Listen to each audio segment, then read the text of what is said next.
Antes de você assistir esse vídeo, eu quero te dar um comunicado. Sou o pastor Daniel Batista, da Igreja Cenáculo Fé para as Nações, e queria fazer um convite especial para você que está nos assistindo. Passa pelo nosso site, horadaverdade.com, site oficial da nossa igreja, onde nós vamos ter um encontro marcado ali todas as quintas-feiras, às 8 da noite, e aos domingos, 7 da noite, nos nossos cultos ao vivo. Nosso ministério com compromisso de transmitir todo o conteúdo desse culto para a edificação do teu coração. Horadaverdade.com, vou ficar muito feliz de te conhecer, de poder estar junto com você, com certeza, num só corpo, numa só fé, num só amor ao nosso Senhor e Salvador Jesus Cristo. Um beijo, um abraço, te vejo lá.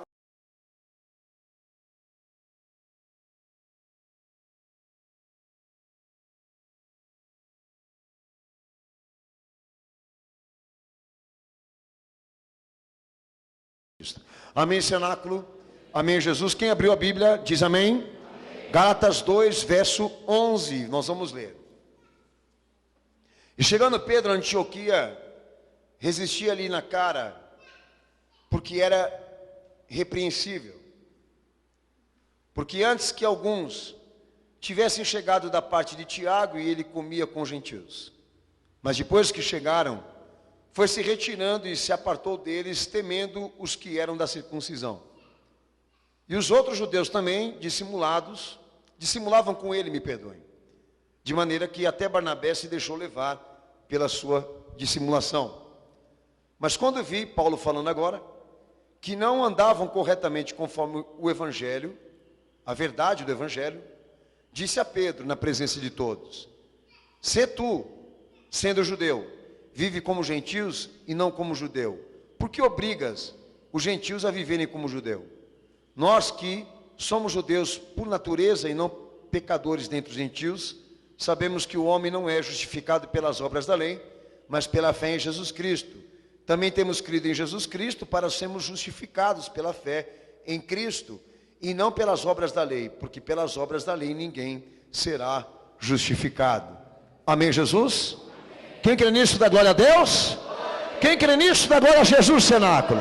Possa sentar, Deus abençoe a todos.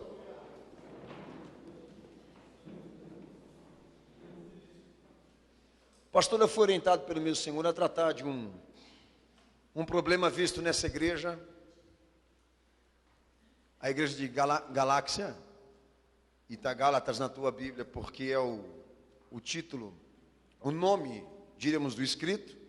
Mas se tratava de uma igreja real, existente, nessa localização. E essa igreja, como todas, tinham problemas para serem resolvidos. Eu tenho dito aqui à igreja Cenáculo Fé, e qualquer lugar que eu vá pregar eu diria isso, que nós estamos tentando levantar uma coisa para Jesus aqui, que não pode ter a nossa opinião, o nosso gosto, o nosso perfil. Por essa realidade, existe pastor e Bíblia para ser pregado e ensinado dentro da igreja quais princípios e valores devem ser praticados pelo povo que quer fazer parte desse membro, fazer parte desse corpo, aliás, chamado igreja, que é o corpo de Cristo, corpo espiritual. Ok? Então a igreja de Gálatas, diríamos assim, era uma igreja administrada por homens que tinham seus pensamentos, seus princípios, os seus propósitos, todos alicerçados em Cristo. Porque a visão da igreja realmente é esta: todo mundo se reúne ali, se une ali dentro, é para ouvir a verdade de Jesus ser anunciada e ser falada. Então há 3 pontos importantes que eu quero destacar dentro dessa igreja que preocupava o apóstolo Paulo, que era um dos seus administradores espirituais. Para entender melhor, o pastor diz: a defesa da justificação pela fé, sem as obras da lei. O interesse do apóstolo com a verdade de Cristo era mostrar aos homens a importância da crença, da confiança em Jesus, e o quanto é desnecessário a cerimônia que muitos judeus queriam colocar dentro da igreja, desapropriado para o uso da salvação do homem. E haviam brigas e discussões exatamente para que cristãos fossem mais judeus do que cristãos. E essa discussão é vista historicamente dentro dessa igreja. Outro ponto que, pastor, eu quero levantar aqui: a advertência desse apóstolo, desse dirigente, exatamente em reversão ao judaísmo, uma coisa que você constantemente vê no movimento evangélico hoje. O Antigo Testamento mais sendo pregado e anunciado do que o Evangelho. Moisés sendo mais falado do que o próprio Cristo, do que o próprio Salvador. Tudo isso já é um problema que existia lá e continua persistindo até os dias de hoje. Em pleno século 21, com o Evangelho praticamente sendo encerrado na sua salvação, amém, nós ainda vemos um homem construir um templo para Salomão. É um monumento da burrice e dessa reversão, dessa regressão que a igreja vive hoje. Tem um monumento para te provar isso que eu estou falando aqui, chamado Igreja Universal do Reino de Deus. Bem, e o mau uso da liberdade, de muitos usarem a liberdade que se prega em Cristo para ser pretexto para coisas erradas. E Paulo tratou muito bem nessa carta a Gálatas, amém, requisitando os valores e os princípios da fé verdadeira, que devem ser sim pregados, não só pregados dentro da igreja, como todos também devem obedecer. Porque a princípio, volto a dizer, estamos construindo uma obra aqui com a imagem, com a expressão, com o rosto de Cristo. Não tem a minha cara, não tem a tua. Se você quer uma igreja com o teu rosto, com a tua cara, vai cantar em outra freguesia. Teu lugar não é aqui. Mas se o teu propósito é conhecer Jesus e criar algo que Ele te pediu, com a vontade dEle, dentro dos padrões que Ele anunciou, seja bem-vindo, podemos ser até irmão, na fé, se você quiser. O propósito é esse. Não procuramos uma igreja com o rosto dos homens, nem queremos ver o rosto dele nas placas de suas instituições. Queremos sentir o cheiro de Cristo. Queremos ver os rastros desse Salvador, naquilo que a igreja prega, naquilo que ela vive, naquilo que ela pratica, naquilo que ela fala. Porque se isso não for visto aqui ou em qualquer outra igreja, a coisa é séria. E nós não podemos permitir que isso aconteça. Mas diante desses problemas que a igreja vivia lá, e Paulo identificou honestamente na sua carta, há um imprevisto aqui, de Gálatas 2, versículo 11, aonde Pedro e Barnabé passam a ser influenciados por esses acontecimentos heréticos, errados, maldosos, e Paulo vai lá e os exorta a nível do que eles estavam vivendo, que é a dissimulação, que é o que eu vou pregar hoje aqui. Mas o pastor, eu quero fazer aqui aos amados duas observações. A preocupação dessa igreja é em zelar pela doutrina da fé. Filho, você tem Bíblia para quê? Você tem Bíblia não é para colocar debaixo do braço. Conhecimento da igreja é dever. E zelo pelo que se conhece de Cristo, mais ainda. A fé da igreja primitiva era uma coisa tão forte em relação a Cristo, que se fosse necessário em defesa da fé, eles entrarem com diligência contra corruptores, contra a infiltração de agentes do satanismo, eles fariam. Mas hoje defender a fé e os princípios está sendo visto por grande parte do cristianismo como sendo falta de educação e de amor. Desde os profetas, Deus provava que a palavra dele era a coisa mais valorosa e importante nesta vida humana. E a igreja perdeu a pegada dela. E a demonstração em relação à palavra a nível de amor, do que se deve amar. E essa igreja tinha, por intermédio desse homem chamado apóstolo Paulo, e dentre outros também que com ele colaboravam. Outro ponto importante que eu quero aproveitar para de início já dizer: a preocupação deles analisar e até interferir em certos tipos de comportamento de pessoas que congregam dentro da igreja. Deixa eu dizer uma coisa para você.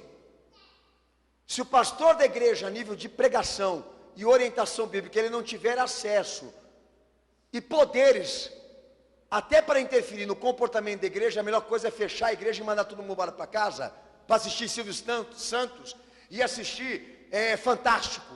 Vai, minha gente, vamos embora para casa, porque nós não temos vocação para a igreja, não.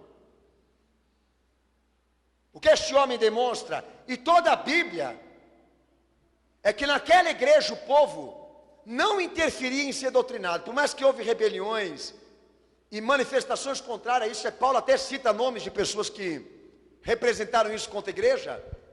O perfil do crente lá atrás é que eles permitiam ser doutrinados pelo movimento apostólico. Então há certos detalhes dentro da igreja que você pensa que não tem problema. Mas é por detrás desses comportamentos e detalhes que pode estar escondido uma coisa que pode se interferir na salvação do indivíduo. Parece uma coisa pequena, mas pode não ser pequena. Por isso o olhar crítico e detalhista para certos tipos de comportamento dentro da igreja. Não é porque nós estamos querendo ser enérgicos, não. Porque muitas vezes são esses indícios que podem exatamente indicar para o pastor, para a igreja, até mesmo por intermédio da revelação do próprio Espírito Santo, de coisas que precisam ser curadas aqui, tratadas aqui, não podem proliferar, crescer e gerar outros problemas. Atingir números, quantidade, se alastrar, é como doença, começa por uma sementinha ali, e pode se alastrar por todo o teu corpo, se não for tratada de maneira, a nível de natureza, pela raiz, é isso que eu quero dizer aqui. Então nós temos aqui uma observação importante nessa pregação. Como que Paulo ele respeitou a doutrina de Cristo ao ponto de não respeitar Pedro. Porque a fama de Pedro era o cara que tinha andado com Jesus e Paulo não. Mas a partir do momento que ele identificou um comportamento errado na vida desse irmão, como foi que ele provou o amor que ele tinha pela igreja e pela vida de Pedro? Indo lá exortar o seu comportamento errado, não compatível à verdade do Evangelho. Porque é assim que a gente mostra o amor que nós temos pelas vidas que estão dentro da igreja, principalmente aquelas que se dizem membros. Entendeu? A observação que vier com o interesse de te matar, eu nem vou perder meu tempo para dizer alguma coisa a respeito disso. Mas toda observação, ou até a crítica que vier querendo te exortar a nível de construção, edificação e mudança, toda ela colabora para a tua salvação, se for bíblica. Toda ela. Não importa de quem venha. Admite, cala a boca e faz. Porque pode ser que a dissimulação não seja visto por você como um problema que quebra ligações com Cristo. Pode ser visto por muitos hoje aqui nessa noite como uma coisa normal, um simples detalhe. Imagina, todo mundo tem problemas com isso. Mas como eu disse, que nós estamos entrando dentro dessa igreja para construir algo para Cristo, há detalhes, características, pontos importantes que o Evangelho acusa. Por quê? Porque você vivendo isso, ou de acordo com isso, você pode comprometer a tua obra com Cristo se você não mudar. Então vamos se dizer assim: se Pedro não tivesse sido exortado por Paulo, e posteriormente Barnabé também, o estrago seria maior naquela igreja lá. E não foi. Porque esse homem de Deus tomou a posição de não respeitar os homens, de não respeitar as suas insígnias, de não respeitar os seus nomes e valorizar a doutrina de Cristo, que é o que nós temos que fazer aqui. E pôr acima de qualquer homem. Se a verdade é de Jesus, se a verdade procede do Salvador, ninguém pode estar acima dela. Essa é a lei que prevalece dentro de uma igreja. Seja qual placa ela for, qual nome ela tiver, a voz do Salvador ali dentro dela deve falar mais alto do que todos gritando dentro dela.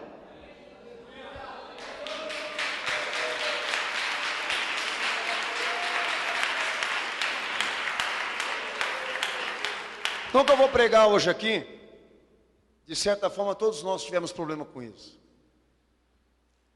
E eu vou falar exatamente a dissimulação, que foi onde exatamente Deus me pediu para entrar.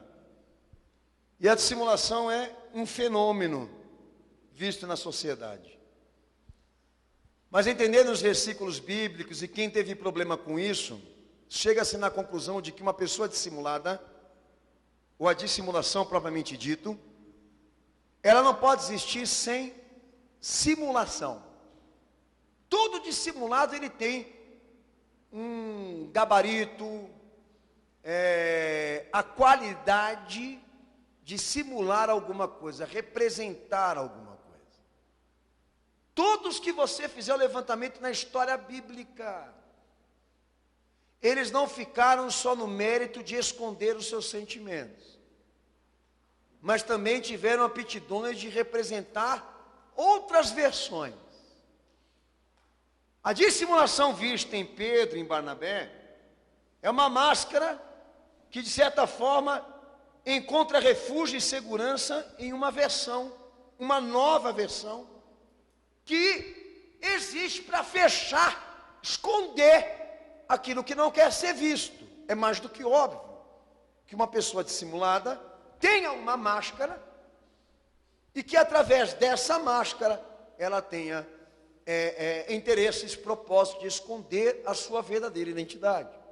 Mas como dizia você, a dissimulação como fenômeno espiritual na história bíblica não vai ficar só na questão de negar o conteúdo, a íntegra do indivíduo dissimulado, mas também, por outro lado, tem a convicção de que aqueles que o observam também participarão e compreenderão essa versão virtual, essa versão artificial, diríamos assim. Então, o dissimulado, que Pedro não desenvolveu isso nem Barnabé, porque Paulo foi lá e pela misericórdia do Senhor interferiu, mas se desse asas para aquela situação, tá? Não ia só ficar naquela divisão, naquela duplicidade, naquela máscara, mas passariam a trabalhar para que outros também fossem influenciados com isso. Então, de certa forma, qualquer coisa dissimulada também vai tendenciar a simular. Todo dissimulador, ele é manipulador. Todo dissimulado tem tendência de querer fazer as pessoas e a vontade delas se convencerem acerca dessa pessoa que ele não é, desse ser que ele não é. Fica tranquilo, não estou chamando ninguém de dissimulado aqui hoje não, hein? Mas entendendo aquele fenômeno que estava lendo na igreja, que muita gente quer dizer é o diabo, é o capeta, pode ser, mas também querendo entender a parte humana disso, porque aonde estão os interesses? Aonde estão os interesses, estão exatamente presentes também essas atuações espirituais. Então os camaradas entram na plenitude cristã, na presença de Jesus, negando sua íntegra, se passando por pessoas que não são, por intermédio de alguma aparência específica, mas também interessadas em convencer as pessoas de que aquela mentira que ela vive é uma verdade. De que aquele rosto virtual, que aquele rosto artificial é o verdadeiro, ela é aquilo ali. Então é sério aquilo que estava acontecendo com aqueles dois irmãos que Paulo exatamente tentou dizer o que a eles. Não é compatível a verdade do Evangelho, porque nós precisamos nos comportar ou ser aquilo que somos em qualquer lugar. A partir do momento em que você atua numa versão aqui e lá fora, em uma outra, você está comprometendo completamente a tua comunhão com Cristo. E você não está nem apto, como também nem preparado para dizer até que você é um cristão. Mas isso aí é normal, normal na tua casa, normal na tua e na minha cabeça. Mas para o Evangelho não. Era melhor que ele chegasse aqui e desencadeasse um monte de verdades ao mesmo tempo, e a igreja sofresse por saber a verdade acerca daquele indivíduo, ou até acerca daquele pastor que encobre a sua real natureza, do que ver a igreja mascarando, escondendo, jogando cobertura, jogando chantilly, argamassa, para que a verdade não venha à tona. Porque entendemos, segundo a Escritura, que se a dissimulação ela não for tratada, ela vai querer influenciar toda a igreja. ela vai querer convencer a todos acerca de que a mentira é uma verdade. O dissimulador, ele chega num ponto tão crítico da sua estupidez que ele pode acreditar na sua própria mentira. Tome cuidado com isso. Tome cuidado com isso. Veja bem o que você anda fazendo aí. Dentro do que você manifesta. Porque qualquer desvio da verdade já representa uma reversão que Deus descarta para uso. Descarta como coisa dele. Você pode considerar por ordem científica que é um problema psicológico. O outro pode dizer que é capeta, é demônio. Mas na verdade, aqui bíblica, são os interesses que fazem as pessoas jogarem com esses padrões, com essas versões, com essa máscara. O interesse da máscara, no rosto, na vida desse indivíduo, é exatamente o quê?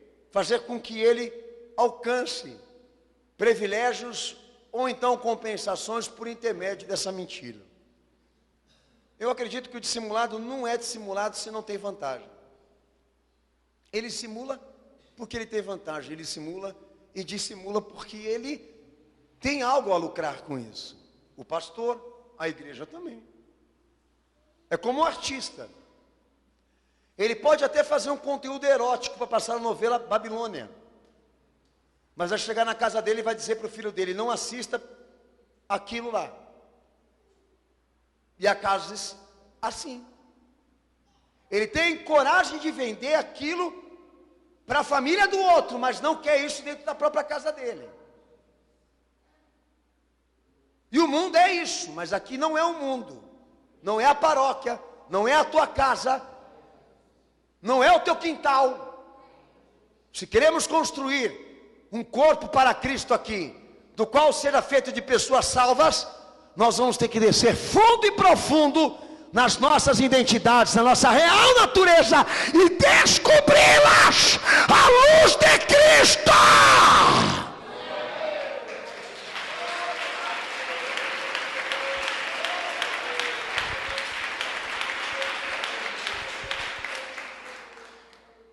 Então eu quero dizer à igreja aqui nessa noite, qualquer imposição de rosto artificial, qualquer expressão que não tenha conteúdo verdadeiro, configura a perca de valor existencial. Para o evangelho também. Se essa pessoa não é a verdade aqui, o que Deus vai querer com ela, minha gente? Qual o valor que ela tem de estar aqui? Dela existir, se ela negar o seu conteúdo verdadeiro. Pensa. Por não poder ser sincera, configura também perca de consciência da sua própria vontade. Porque entendemos que a partir do momento que eu não posso me expressar tudo aquilo que eu sinto, e estou preso a sentimentos, a expressões e comportamentos que não são legítimos, prova que você não tem domínio sobre você mesmo. Isso é uma coisa tão séria. Mostra que nós perdemos o controle da nossa vida, porque não sabemos mais dizer quem nós somos, o que nós queremos, do que somos feitos, o que nós erramos, o que nós acertamos. Já não se tem mais avaliação nenhuma. Perdeu completamente a consciência. E age de acordo com a situação, age de acordo com os favores, age de acordo com os seus interesses. Não sabe mais dizer quem é. E tem cura no evangelho para isso, sabia? Jesus cura este mal. Mas ele precisa ser identificado e tratado dentro da igreja. E não trata como coisa comum, normal. Não. Mas como uma portinha que o diabo pode entrar e transformar tudo isso em grandes números. O poder de convencer pela simulação. Atrás de uma alegria, de um sofrimento, seja como for. Todo dissimulado, quando ele simula, ele é capaz até de chorar, ou então esboçar uma alegria para atingir a vontade do outro e fazer com que ele acredite que aquilo que ele está falando, ou aquilo que ele está vivendo é uma verdade. Eu vou dar exemplos aqui, tudo que eu estou te falando é bíblico. O cara ele é tão dissimulado e tão simulado, que ele vai chegar hoje aqui, chorando, expressando sentimentos de dor, de sofrimento, de perca, de injustiça, numa situação que ele é o culpado. E o pastor aqui de cima, coitadinho dele, e é um vagabundo, sem vergonha, um ordinário. E fez toda a igreja chorar. Todo mundo chorou, se comoveu com a história dele, acreditou nele. Por isso que lá na frente dá B.O., porque ninguém tem Espírito Santo nessa porcaria aí. E todo mundo vai atrás, vai e se envolve com o sentimento, com a história da pessoa, não se preocupando com isso. Então, o que não se preocuparam, Jesus trouxe à tona nessa igreja hoje aqui. Um problema que nós sofremos todo culto aqui, todo dia, até dentro da nossa casa. Você pode ter um psicopata lá dentro, mas você chama ele de filho e não enxergou isso ainda. Porque você só vê o bebê que você amamenta. O bebê que você alimentou, o bebezinho da mamãe, o queridinho da mamãe. Mas já é um psicopata desenvolvido que o cão está dentro dele e vai esquartejar a mamãe. Não demora muito, por causa de droga, por causa de vício, de enrolos e etc, etc, etc. Vocês, nas páginas da família você já conheceu isso, não? Mas por que o mal chega sem ser observado? Por que o mal ele explode situações de desgraça na família hoje sem ser visto pelas pessoas? Porque as pessoas não querem a verdade. Essa é a questão. Então todo dissimulado, ele gosta de simular. E o ponto específico dele com as pessoas é fazer com que todas elas acreditem nessa nova versão, nessa mentira, nessa máscara. E de certa forma aquilo estava sendo praticado ali, dentro da igreja de Gálatas. E se Paulo não fosse lá interferir, isso ia se transformar num número grande. Ia ser um problema de toda a comunidade, de toda a igreja, se dois dirigentes ali não fossem tratados à luz de Cristo na sua dissimulação. Estavam dissimulando? Estavam simulando? Mas teve cura, não teve? Porque a Bíblia deixa clara que eles estavam aptos a serem exortados. Eram repreensíveis. Aceitaram o que o irmão apóstolo Paulo lhes disse. Isso para mim é ser crente. Você pode estar até passando por uma situação desse tipo que você não está conseguindo enxergar, mas o outro irmão bem intencionado e cheio de Cristo vai dizer isso para você. E essa transferência nossa aqui é onde Jesus mais age. É nas intenções e nas manifestações que estão sendo praticadas aqui dentro. Qualquer coisa que você diga, qualquer coisa que você fale, qualquer coisa que você observe, na ótica da fé, você pode salvar uma vida de um lapso, de um colapso tremendo. Lá na frente, você pode salvar toda uma igreja, diríamos assim. A Bíblia me mostra isso. A igreja não perde tempo com disciplina, não perde tempo com olhar crítico, irmãos. Nós não estamos ferindo o corpo do Senhor em fazer as pessoas aqui lembrarem, como refletirem acerca da verdade. Porque é assim que a igreja, o corpo de Cristo vai sobreviver aos ataques de Satanás, que sempre tentam colocar falsas doutrinas dentro dela, para afastar do verdadeiro evangelho. Eu não estou querendo vigiar a vida do meu irmão, mas noto que este irmão está com problemas. Ore por ele, interceda por ele, e se Deus te revelar, ou se você tiver alguma coisa que identificar, faça com amor, mas faça. Porque esse respeito que estão pregando dentro da igreja hoje, aonde as pessoas são privadas de exortarem e serem exortadas, está levando a igreja para o buraco e dando uma porta imensa para que o diabo entre dentro dela e a tome como sua prostituta espiritual, que é o que está acontecendo nos dias de hoje.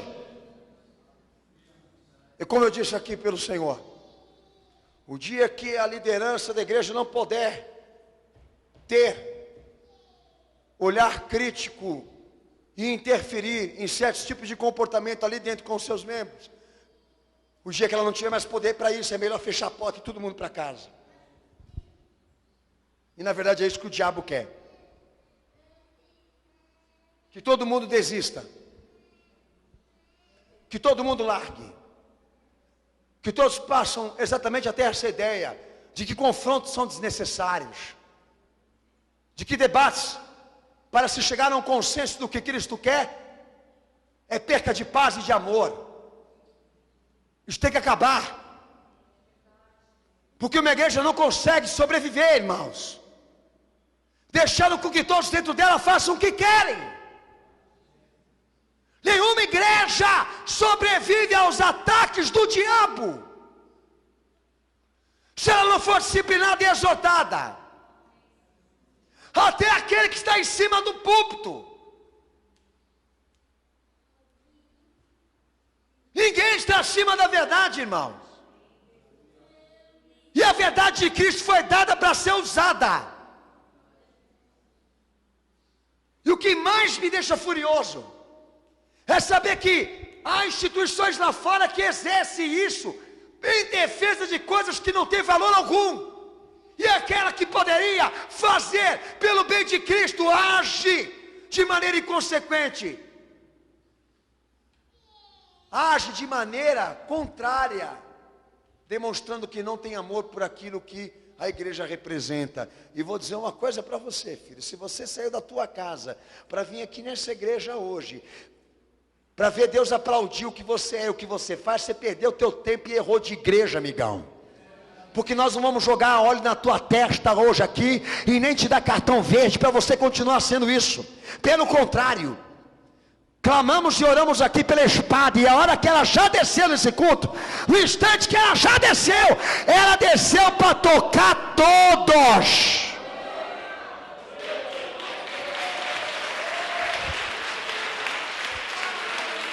Aleluia. Tópicos de um dissimulado. 1 Samuel 20:13, como eu dizia a você, nada do que eu falei está fora da Bíblia. 1 Samuel 21:13, um acontecimento lá que mostra o que é um dissimulado. Davi, quando fugia de Saul, foi à procura do rei de Gate. E chegando a Aques, foi identificado como sendo o cara que derrubou Golias. E a hora que ele percebeu que ele ia ser identificado como sendo Davi, que todo mundo ouvia falar da sua fama, né? Presta atenção nesse texto que você está lendo aí. O camarada pega, deixa a baba escorrer entre a barba e começa a dar uma de louco.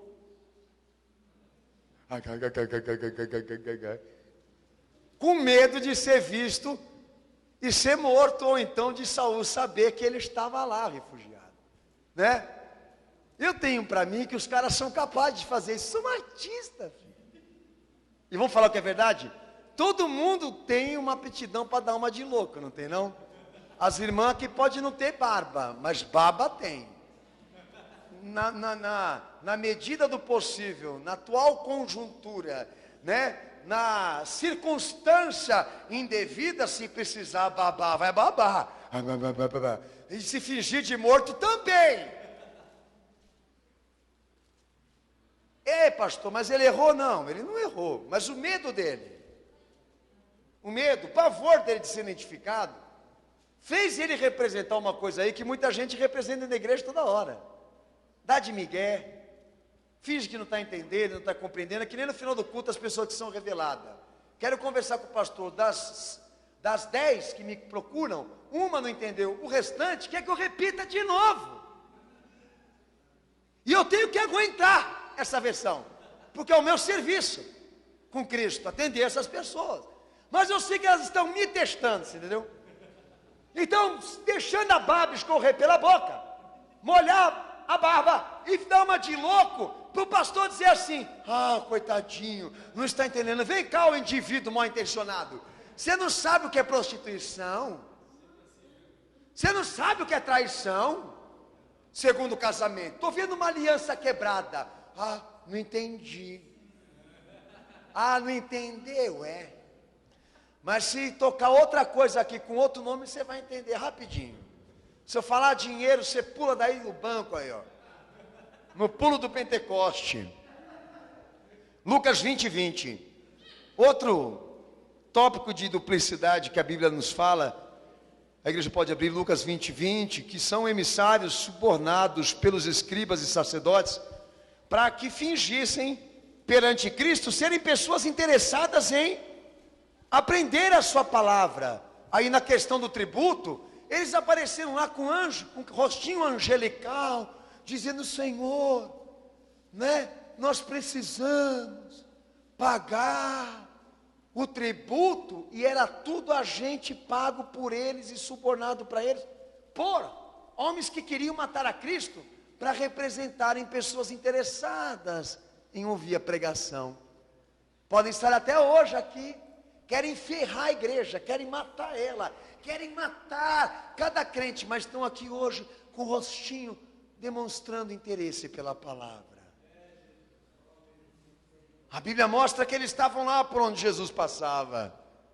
Lá no texto de Atos 23:15, mostra também nessa versão, mesma versão, de perseguidores contra a igreja de Cristo, uma conspirata contra Paulo por parte de sacerdotes, que pediam para ser apresentado novamente ao Sinédrio, mas com a intenção de matá-lo. Mas demonstravam que somente tinham interesse de investigá-lo. Quem já leu esse texto, levanta a mão. Os caras estavam jejuando e orando para matar Paulo. E disseram o seguinte: nós vamos parar de jejuar e orar enquanto a gente não matar ele. Mas a hora que vocês forem lá com os cônsuls, dizem somente isso: nós só queríamos investigá-lo, conversar com ele. Daí, um menino, que eu acho que era algum parentesco com a irmã de Paulo, né? Vai lá e fala: Paulo, tem uns caras que vai vir aí dizendo que está interessado somente em te investigar, conversar, te interrogar, mas eles estão armando isso para te matar. Daí Paulo vai lá e requer o direito dele de ser julgado por Roma e é livre dessa emboscada. Mas até lá então, um dinheirinho aqui, um suborno ali, um interesse forte, o cara até jejua, o cara até ora e é capaz de representar uma reversão. Entendeu? É que nem eu disse para vocês, a mulher estava sentada aqui no banco aqui, com cara de coitada: pastor, ora por mim para o meu negócio dar certo. E eu vi uma bolsinha de tigresa ali, uma bolsinha pequenininha, parecia uma necessaire, mas aquela coisinha de tigrinho, tigresa, né? E eu falei: opa, nada contra, mas deixa eu perguntar para essa senhora qual é a profissão dela. Mas qual é, por obséquio, qual a profissão da senhora? Ela enrola e de repente ela solta: ah, eu tenho um prostíbulo. Eu sou cafetona, eu só gostaria de dizer para o pastor que eu não vendo meu corpo. Elas vendem, eu não, eu só lucro. Aí ela estava esperando que eu dissesse para ela: mas, e você dá o dízimo também? Porque foi o que a Universal do Reino de Deus orientou ela: se a senhora não vender teu corpo, o teu ganho, o teu lucro é honesto, deixa elas vendendo o corpo lá que está tudo certo. E a mulher pedindo oração para mim ali. Mas se você olhar para a cara dela, você tira até R$100 para dar para ela, filho. Ó, quero te ajudar na obra. Estou tão sensibilizado por você. Eu quero te coitar, assim, sabe? Faz até biquinho. E tudo isso está dentro da igreja. E se o Espírito Santo de Deus não fala, se ele não desperta uma curiosidade ali na igreja, no pastor, de saber o que está por detrás daquele rosto, daquela pessoa, daquele encontro, né? Casual, a gente acaba fazendo a igreja virar caso de otário, né, cenáculo? Então a igreja em si, ela precisa ter essa afinidade, essa comunhão com o Espírito Santo para trazer à luz e à tona aquilo que o homem está querendo encobrir e esconder. Algumas horas favorecem a nós, mas na maioria favorece a igreja, a obra, que precisa se manter pura para o seu Senhor. Lá em Atos 5, versículo 4, tem um texto também que os irmãos vão lembrar. Ananias e Safira, que já eram novos convertidos, né? Que agora está todo mundo dizendo que virou evangélico e pastor. Hoje mesmo eu vim para a igreja lendo uma matéria que agora o cara que fez o BOP é pastor e está pregando. Nada contra, todo mundo tem direito. Mas dá para saber, filho, o que está acontecendo lá fora. Mas chegaram lá, numa de convertido. E Pedro, muito bem escolarizado, estudado, mas homem, porque a gente está apto para errar. Mas naquela hora o homem estava cheio do Espírito Santo, porque ele olhou para Ananias, olhou para Safira e falou assim: aonde tem fumaça tem fogo. Ananias, vem cá. Você deu tal importância? Dei. Para a igreja. Foi tal importância que você deu? Dei. E ele sabia que não era verdade. Aí no versículo 4 eu falei, né? Ele fala para ele: Ananias, por que você mentiu? Se você tivesse retido essa importância, não ia ser para você. Por que você vai mentir? E dizer para a igreja que você deu um valor alto, se você deu a metade daquilo? Já não era teu! Mas ele tinha um interesse, tanto ele como a mulher dele, que morreram na igreja porque Deus matou. Sabe qual era o interesse deles? Em se promover dentro da igreja sem custo nenhum. O que os interesses não fazem, não é?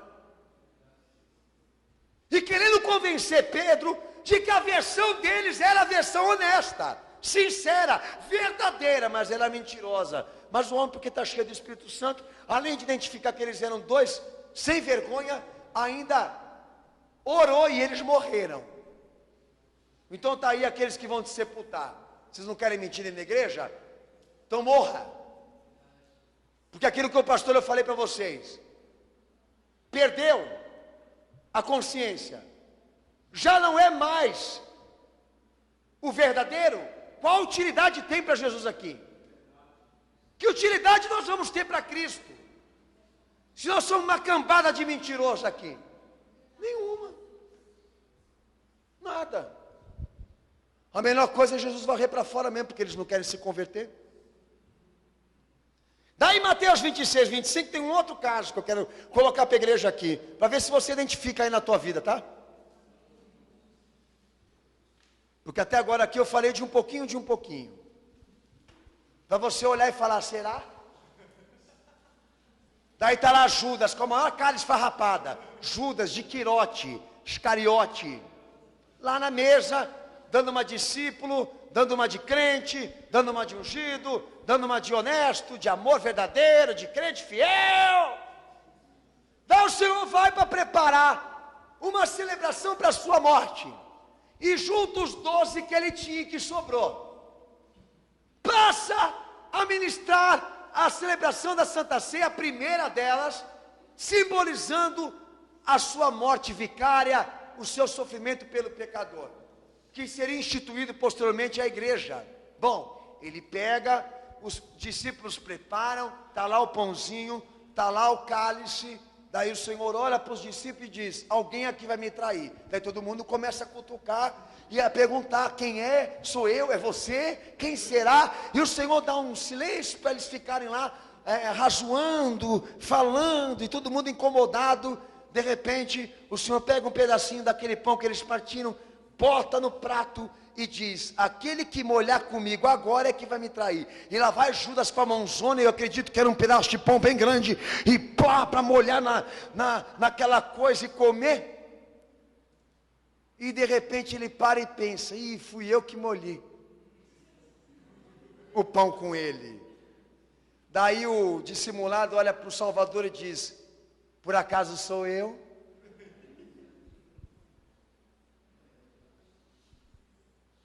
Por acaso sou eu, Senhor? Para aquele monte de anjinho que estava lá na mesa lá, eles não sabiam, mas o Senhor sabia que era ele. Mas você está perguntando por quê? Você quer que eu diga? Você está dizendo. Foi o que o Senhor disse a ele. Você sabe que você é. O bicho estava até com as 30 moedas no bolso, filho. Entendeu? O bolso dele estava assim, ó, desse tamanho. Volumoso. E ele, por acaso sou eu? Então essa capacidade é satânica. Essa capacidade é maligna. De nós representarmos uma coisa que nós não somos e ainda querermos convencer a vontade dos outros de que isso é verdadeiro. Meu santo Senhor, cheguei nessa versão mentirosa, Senhor, será? É ruim ser dissimulado. Você não sabe se é homem, você não sabe se é mulher. Você não sabe o que você é. É muito ruim. Para uma igreja como essa daqui, fulminante. Imagine eu aqui em cima desse púlpito agora, dissimulado e querendo simular. Tem muitas versões de liderança assim. Usam a ética, usam a moral e enganam bem. São profissionais que convencem todo mundo. É uma coisa impressionante, eles criam admiradores na versão falsa. Então o que eu estou pregando aqui não é bobeira. Qualquer um que investigar o Silas Malafaia, por exemplo, sabe que aquele indivíduo ali está mais sujo do que pau de galinheiro. Que o cara está pactuado com a maçonaria e com ordens políticas corruptas.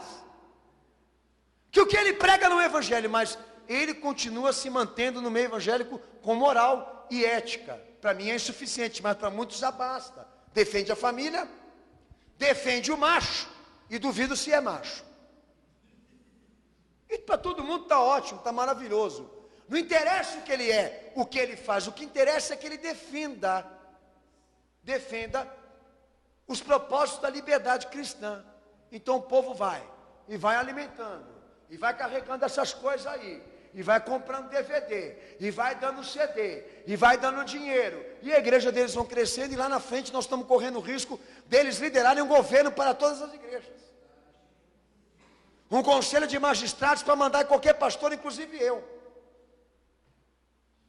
Infelizmente, irmãos, se isso que eu estou pregando aqui não for tratado, vai ter número. Vai gerar catástrofe, seja na tua família, ou na tua experiência com Cristo, ou até nessa igreja.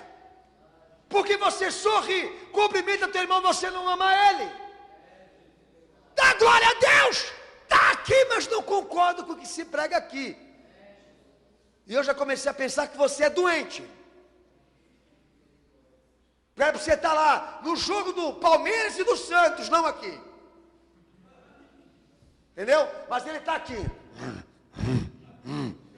Para ver a igreja tomar o tombo e ele sair e dizer, tá vendo? Eu falei que eles não prestavam. Está cheio de gente assim. A igreja está contaminada com isso que está sendo pregado hoje aqui. E nós estamos aqui nessa noite para pedir para Jesus varrer. Varre, Senhor. Tira, Senhor. Tira, meu Salvador, essa máscara que o diabo colocou na cara dele, na cara dela. Se é na nossa, tira também. Porque nós não queremos ver a igreja destruída, impedida, porque a verdade não está sendo pregada dentro dela. Porque os que estão nela não estão querendo ser revelados por ela. O sangue de Jesus tem poder, né? Você está tratando do pecado ali, está tratando da situação e está dizendo, sou eu, Senhor, sou eu, Senhor. Sou eu, você é gay que eu sei. Dá vontade de falar para ele, tu é gay que eu sei, filho. E você está aí, sou eu, Senhor, sou eu, Senhor. Está cheio de diamante lá fora, entendeu? É capaz até de ele ter saído do forró hoje. A sola do sapato está vermelha que nem cor de carvão, de tanto que ele arrastou o pé, e está com essa cara de sabão aí.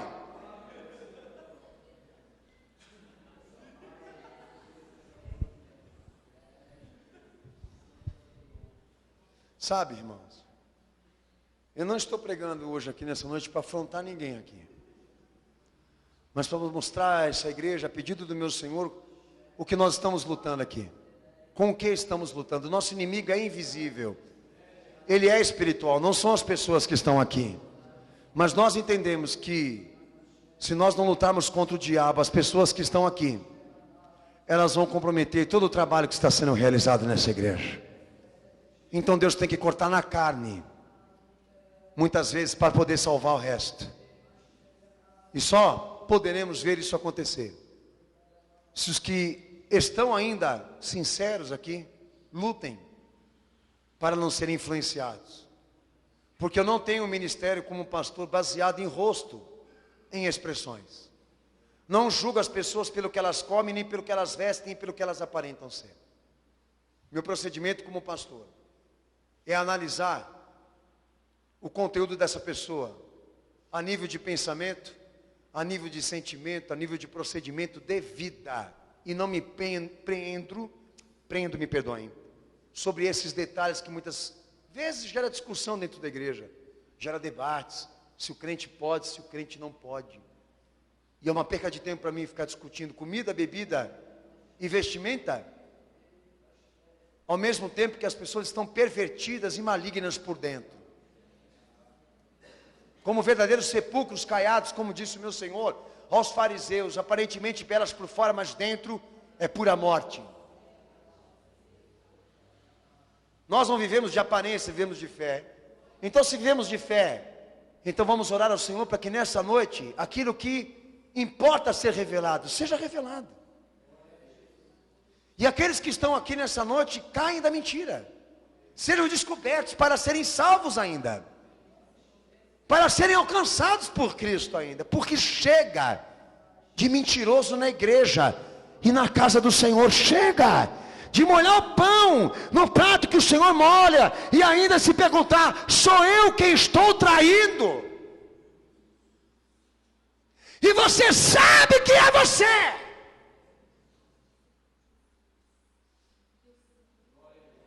Então, atrás de um dissimulado, de um fingido, sempre tem um mentiroso.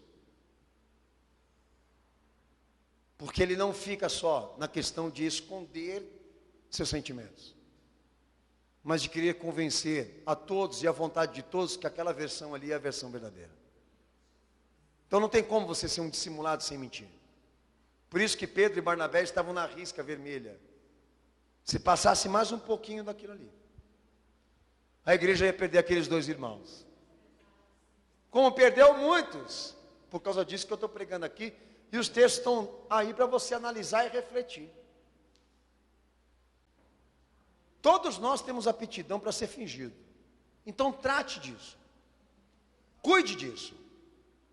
Não há como manter uma relação com Cristo debaixo de mentiras e falsidades. Não há como nós mantermos uma aliança com Jesus se nós não somos nós mesmos.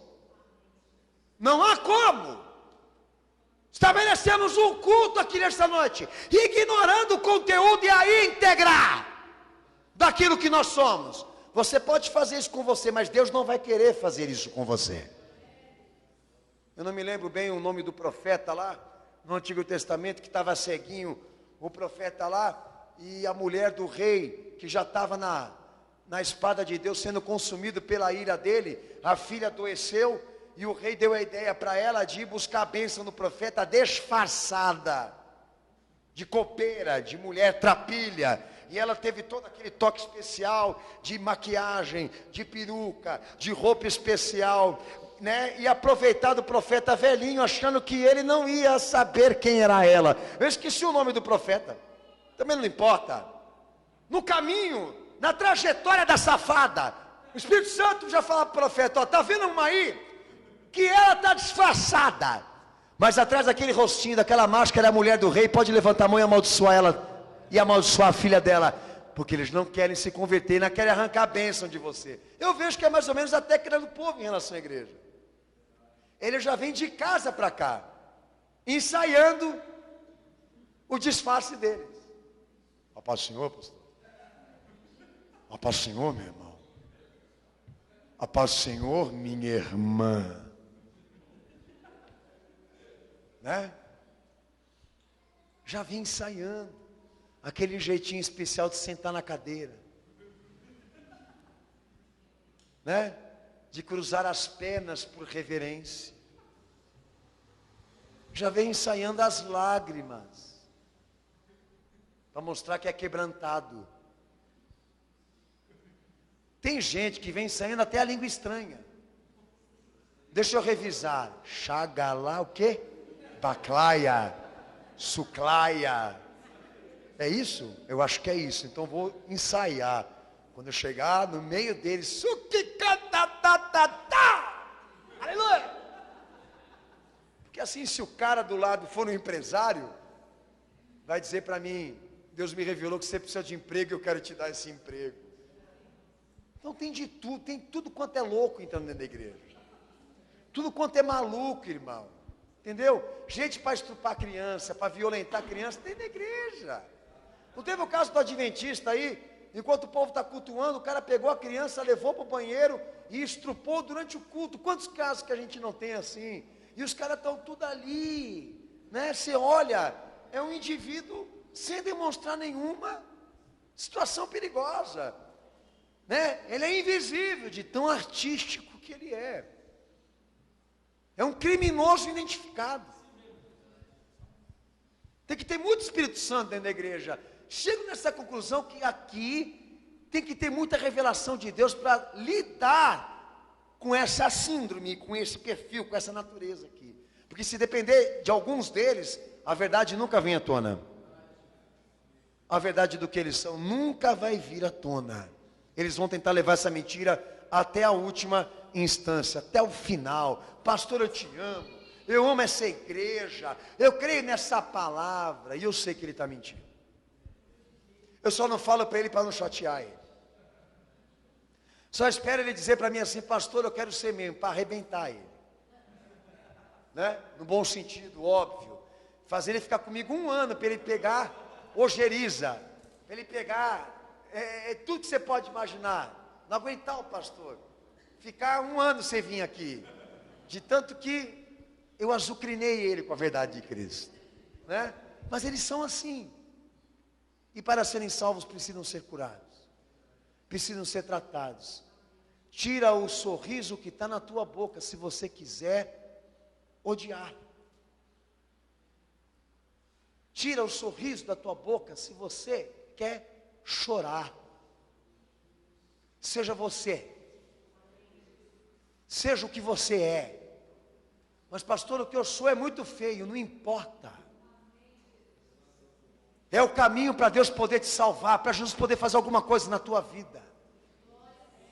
Mas pastor, você não vai gostar se eu mostrar para o pastor o que eu sou. Quem não vai gostar vai ser Jesus quando você chegar lá e se apresentar diante dele, porque lá ele vai dizer quem você é. Texto de 1 Coríntios 5:8. Então a dissimulação, ela é uma reversão da verdade. A dissimulação, ela é o oposto da verdade. Ela combate, contrário, tudo aquilo que representa a verdade. Então por isso que nós entendemos que qualquer dissimulado que simula a sua versão mentirosa, ele nunca, jamais ele vai estar para a comunhão dentro da igreja. E Jesus vai estar na vida dele, jamais. Não é um defeitinho, não é um problema que todos têm, pelo amor de Deus, não é. Porque onde habita a verdade, o dissimulado não pode ficar sem ser tratado. Aonde habita a verdade de Cristo, o dissimulado não pode nem celebrar. Lê o texto, 1 Coríntios 5:8.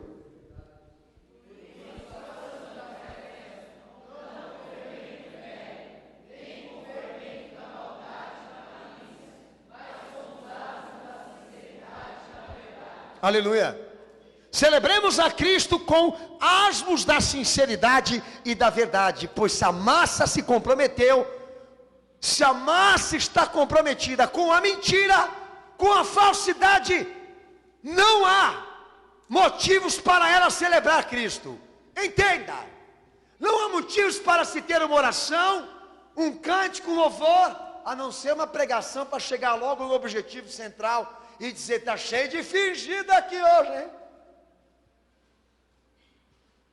Senhor, nós viemos celebrar. Então muita gente entende que celebração é cantar, esboçar simpatia melódica, preferência pelo nome, que é o que o padre Marcelo e aquele outro padre meio a meio lá, o Fábio lá, pensam. Entendeu? Jesus no centro, no centro. Eu não vou falar o centro do que eu já falei. Você já sabe, já até pensou até já, né? Jesus no centro. Porque o entendimento deles que Jesus celebrado é isso. É todo mundo cantando e fazendo preferência pelo nome. Na visão do Evangelho, a verdadeira celebração é o quê? Aquilo que você é no coração. Quem está aqui celebrando hoje é um crente ou não? Essa é a pergunta que o Espírito Santo faz diante de tantas aparências aqui nessa noite. Ele entrou gritando: Senhor, Senhor, Senhor, Senhor. Ele vai entrar lá no reino, Senhor, né? Jesus disse: não, nem todos que dizem Senhor, Senhor vão entrar no reino do meu Pai que está no céu, mas aquele que faz a vontade do meu Pai que está no céu.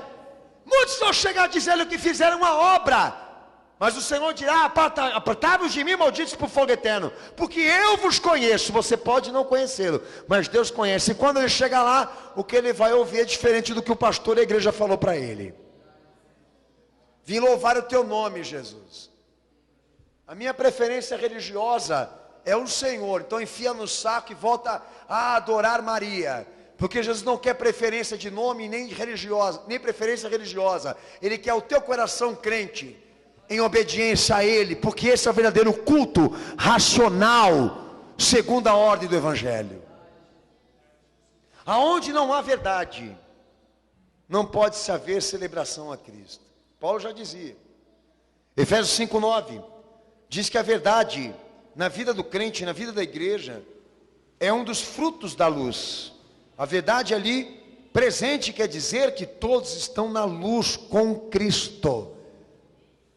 Quem testifica diz amém. Lê o texto.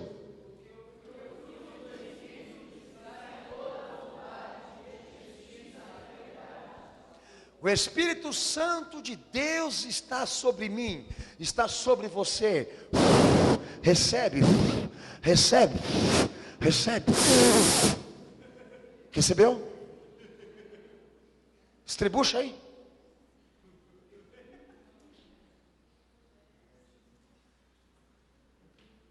O fruto do Espírito consiste em verdade.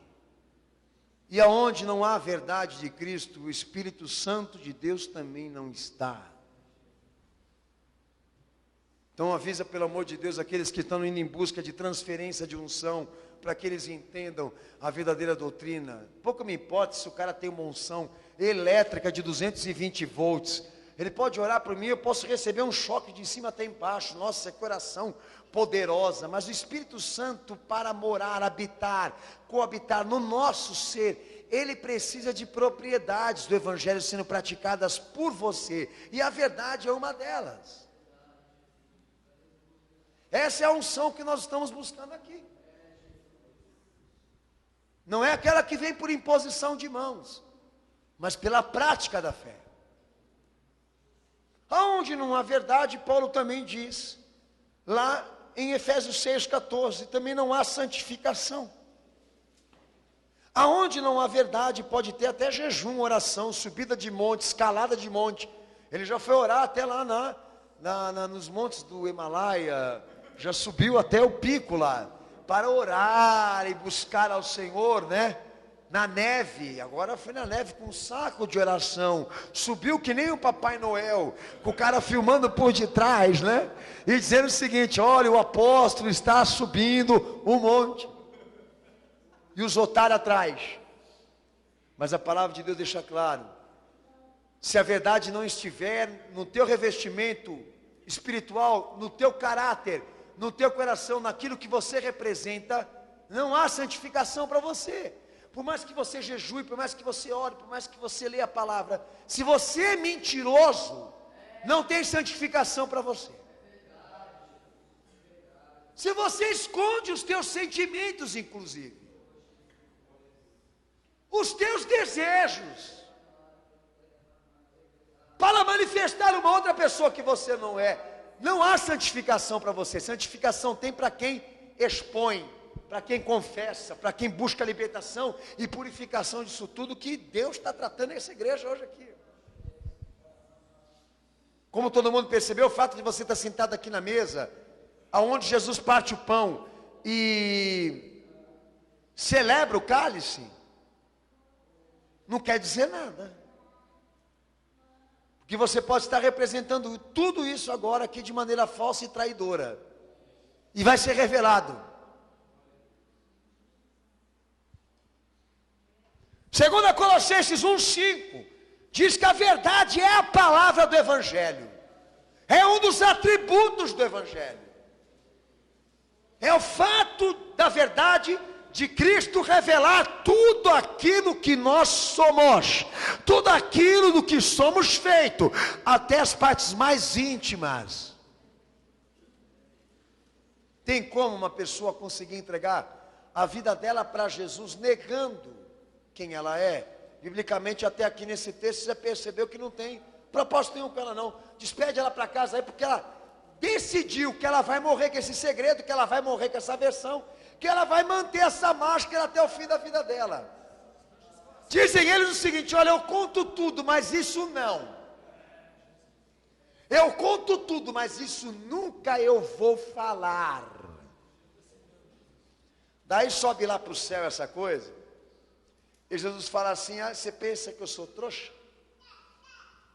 Que eu sou homem? Você acha que eu não vou requerer isso aí também? Como nós conseguimos manter uma vida com Cristo de maneira dupla? Como? Não está determinado pelo Evangelho que nós não podemos amar dois senhores e servi-los ao mesmo tempo? Que de uma fonte não sai dois tipos de água, só pode sair uma.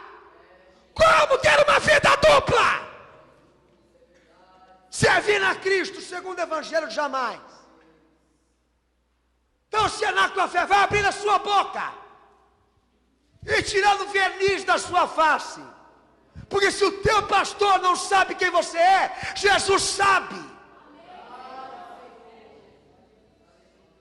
E se você não for descoberto aqui, vai ser quando ele te chamar. E já tem um tribunal especial para você. Para mim, ensina como for. Não pense que esse lugar que você está sentado é confortável, pelo simples fato de eu não ir aí te afrontar, te desacatar, porque não é o meu propósito também. Só o fato de você saber, nós sabemos aqui, que esse tipo de coisa não sobe, não pode ser salva, não pode ser admitida por Cristo como obra dele, é incompatível, vai ficar para o abismo e para a condenação. Acho bom você pensar se vale a pena você manter essa identidade falsa que você está aí nesse momento agora alimentando. Eu conheço a verdade, grande porcaria que você conhece a verdade. A pergunta já não é mais quem conhece ou não a verdade, é quem conseguiu praticar e amá-la. Porque me parece que a verdade todo mundo já conhece. Você para um cara da rua, no meio do saco, no meio dos trapilhos, ele sai citando o salmo inteirinho. E olha para a tua cara e fala: eu sou desviado, pastor. Grande droga você saber citar a Bíblia Sagrada, amigo. O diabo também a conhece muito bem. Mas se não há verdade sobre o que somos, se a verdade do que somos não está na pauta do culto, da comunhão, da celebração com Cristo, de nada vale todo o conhecimento esbanjado aqui. Eu estou pregando e a minha mulher está lá no centro de recuperação, sendo tratada psicologicamente. Por quê? Porque ela não aguenta mais o homem que eu sou, mas aqui em cima do púlpito todo mundo me conhece como o cara da unção.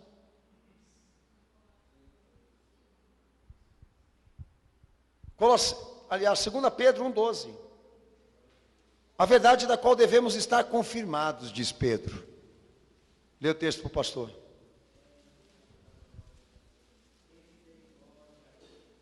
Segunda Pedro 1,12, pode ler.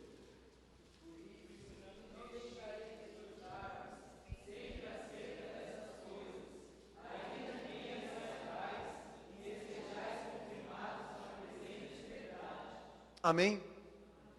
Aonde nós devemos estar confirmados? Fala essa palavra alto. Fala essa palavra alto. E a verdade aqui é recíproca. Parte de Cristo para mim, e de mim para Cristo, e de mim para a igreja. Essa é a comunhão. Olha, o pastor não olha para mim, não importa. Os irmãos não me cumprimentam, não importa. Eu não sou tão bem visto na minha igreja, não importa. O que importa é que você esteja confirmado de que tudo aquilo que você é e Jesus quer está dentro da verdade. Que não há mentira aí. Porque a hora que ele vier para separar as coisas, ele vai identificar você como coisa dele. Nosso empenho aqui não é para ser visto por ninguém, reconhecido por ninguém, mas estar confirmado na verdade dele.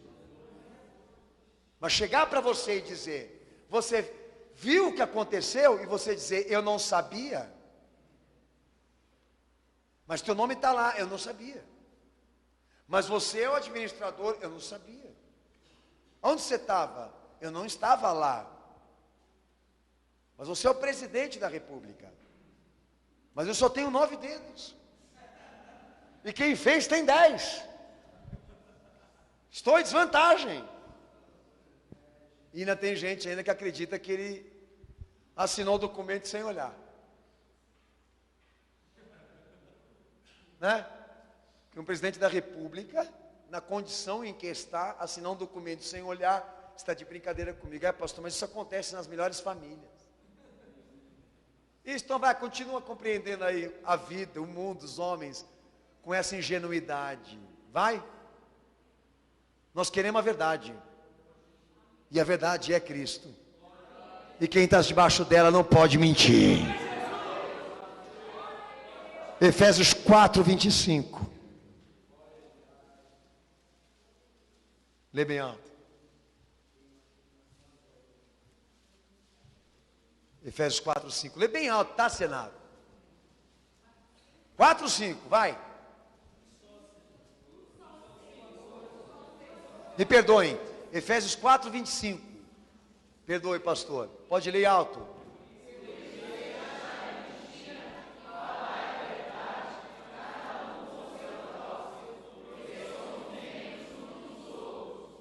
Deixai a mentira e falai a verdade com o seu próximo. Paulo chega em Colossenses 3,9 dizendo, não mintais a uns aos outros, porque já vos despistes do velho homem, porque quem mente, quem engana, quem finge, é coisa do diabo. Aquele que está em Cristo não pode mentir, porque a verdade de Deus está nele.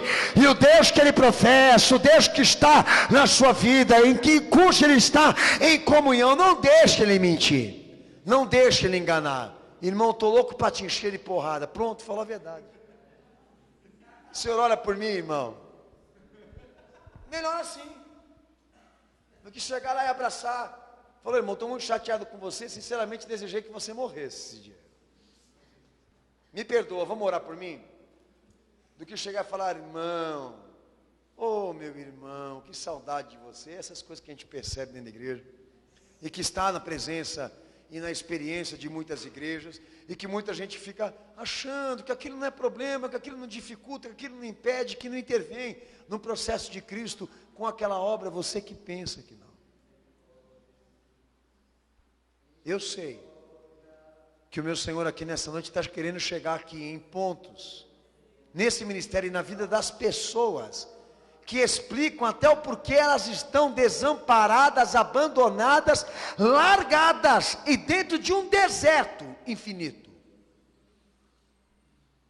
Que vai explicar até o fenômeno aqui da desistência, de não querer mais vir, de não querer mais buscar, sabe, eu não entendo, eu não tenho mais força para orar, para jejuar, para vir na igreja, não é falta de simpatia, é porque você está descobrindo a tua mentira agora, uma coisa que Deus não pôde honrar, uma massa que está levedada, que tem substâncias e elementos que não agradam ao Senhor, você não conseguiu levantar uma coisa pura, santa para Cristo, está toda contaminada. A melhor coisa é jogar fora e começar do zero. Daí está todo aquele público que volta do Senhor em torno dele, ouvindo ele pregar, e o Senhor olha para o rosto daquelas pessoas e vê no meio delas crianças. E diz para eles abrirem uma brecha e deixar com que as crianças chegassem perto dele, que elas viessem até a ele.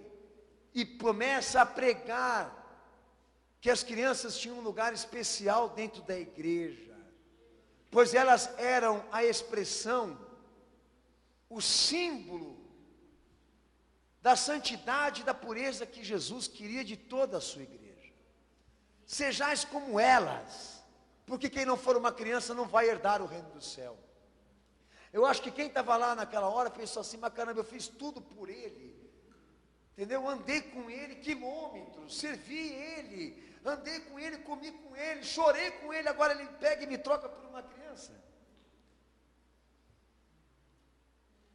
Porque aí é que está, o Senhor, ele não está preso nessas formalidades e essas aparências que nós muitas vezes nos sacrificamos para ter. Para ele, o mais importante hoje aqui é quem conseguiu chegar a essa estimativa. O que a criança poderia ser nesse culto hoje aqui? O que ela conseguiria ser para Jesus hoje aqui? Não fingir ser uma coisa que ela não é. E nós já estaremos contribuindo para que esse culto tivesse mais poder, mais chegada, mais bênção na vida de pessoas que vieram hoje aqui, que ainda podem mudar. Se você não se trancasse tanto nessa aparência que você gosta de pregar para os outros, mas que por dentro você não é nada disso. É que nem o pastor aqui em cima. Não posso pregar que eu sou uma pessoa forte, porque eu não sou. Até costumo dizer para a igreja: já quiseram me transformar no João Batista, e eu excomunguei essa pessoa, porque eu não posso pregar e anunciar uma pessoa que eu não sou. Então por quê? Todo esse aparelhamento, esse aparato aqui, se nós poderíamos tornar a nossa vida com Cristo uma coisa mais simples, mais objetiva, mais sincera, mais real, ainda que exista pecados, coisas erradas, tudo seria fácil se nós mostrássemos o que nós somos. E você não anda fazendo isso. Você não anda tendo comportamentos desse tipo. Você conspira. Você amaldiçoa com o olhar. Você é malicioso. Você prega a maldade dentro do teu coração. Você deseja o mal. Você fala falsamente. Você odeia. Até quer se vingar. E aquela pessoa sabe outra coisa sobre você. Aquela igreja, aquele pastor sabe outra coisa. Todo mundo está pensando lá que você é o melhor irmão, que você ama. E isso tem que acabar hoje aqui. Você fala que você jejua, que você ora, que você sobe em montes e por isso você é melhor do que os outros que não fazem como você? Por isso você se julga ser crente e cristão, porque você sempre está presente na igreja, inclusive nos momentos que o Senhor celebra a sua morte e a sua ressurreição. É por isso que você se julga crente, porque você expele demônios, porque você cura as pessoas, porque você prega o evangelho. Por isso você se julga um salvo, não conhece o evangelho, não conhece e não entende o significado do evangelho. Porque todas essas coisas que você diz e que você faz, em nome de Cristo, foram feitas debaixo de interesse de um coração obscuro, oculto, escondido e mentiroso. E não teve proveito para te salvar. É como Paulo. Pedro, já faz muito tempo que você se comporta entre os gentios, entre os judeus, em uma dupla face. E até os irmãos dentro da igreja passaram a interpretar isso como uma coisa boa e passaram a ser influenciados também. E Pedro aceitou que aquilo realmente estava acontecendo com ele. porque ele sabia que ele estava contaminado pelos seus interesses. E é hora de nós aqui nessa noite sabermos aonde nós estamos comprometendo a obra de Cristo na nossa vida, ao invés de ficarmos preocupados aqui em novenas, em subir escadas como penitência, em fazer espetáculo religioso, porque isso na sociedade tem demais, amigão. Você está tão endemoniado que abrir a Bíblia, acender uma vela e queimar uma galinha lá na encruzilhada não tem diferença. Entendeu? O que der certo você faz. Mas esse ano eu tenho que contar minha bênção. E isso tem que acabar. Jesus busca verdadeiros adoradores que o adorem em espírito e em verdade aqui. Ele busca aqueles que vêm a Ele, mesmo com as suas dificuldades, com os seus problemas, com os seus pecados, com as suas imundícias, mas que não se escondam para Ele. Não mintam. A melhor coisa, ao invés de você ficar sentado aí nessa mesa, conversando de igual para igual com o Salvador, faz como aquela mulher prostituta que vai, se ajoelha, chora e molha os pés dele com a lágrima, para buscar dele o quê? A graça que ela precisava, não se fazendo de pura, nem de santa, nem de forte, mas de uma prostituta que precisa mudar a sua vida, de uma adúltera que precisa se arrepender e buscar perdão e misericórdia do Senhor, para que essa face dura, forte, religiosa de uma pessoa boa, familiar, de boa família, escolarizada, muito bem educada, mansa, doce, mas tem um leão rugindo aí, por detrás disso tudo, e o desenvolvimento de um caráter, de uma personalidade que Deus identificou aqui nessa noite. Para de se fazer de louco, que você não é louco. Você está com medo. Para de sentar na mesa como cristão, porque você é um traidor. Para de vir aqui querendo dizer que você está louco para aprender essa palavra, porque você foi mandado pelo satanismo para querer derrubar essa igreja, e nós sabemos quem é você. São coisas desse tipo que o Espírito Santo nunca, jamais vai deixar batido ou passar batido num culto como esse aqui. Abaixa a tua cabeça, fecha teus olhos.